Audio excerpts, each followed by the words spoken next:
استاد نے کلاس میں موجود تمام بچوں کو ایک خوبصورت ٹافی دی اور پھر ایک عجیب بات کہی۔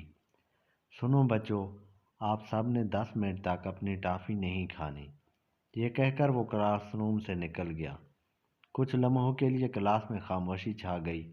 ہر بچہ اپنے سامنے پڑی ٹافی کو بےتاب نظروں سے دیکھ رہا تھا، اور ہر گزرتے سیکنڈ کے ساتھ ان کے لیے خود کو روکنا مشکل ہو رہا تھا۔ 10 منٹ پورے ہوئے اور استاد نے آ کر کلاس روم کا جائزہ لیا۔ پوری کلاس میں 7 بچے ایسے تھے جن کی ٹافیاں جوں کی توں تھیں، جبکہ باقی تمام بچے ٹافی کھا کر اس کے رنگ اور ذائقے پر تبصرہ کر رہے تھے۔ استاد نے چپکے سے ان 7 بچوں کے نام اپنی ڈائری میں نوٹ کیے اور پڑھانا شروع کر دیا۔ کچھ سالوں بعد استاد، جس کا نام پروفیسر والٹر مشال تھا، نے اپنی وہی ڈائری کھولی اور ان 7 بچوں کے نام نکال کر ان کے بارے میں تحقیق شروع کی۔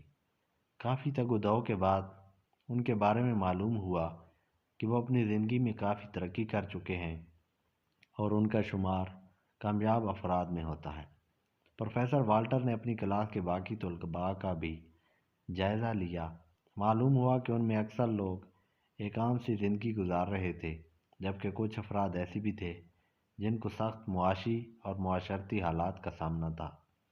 اس تمام تر کاوش اور تحقیق کا نتیجہ پروفیسر والٹر نے ایک جملے میں نکالا، اور وہ یہ تھا کہ جو انسان 10 منٹ تک صبر نہیں کر سکتا وہ زندگی میں ترقی نہیں کر سکتا۔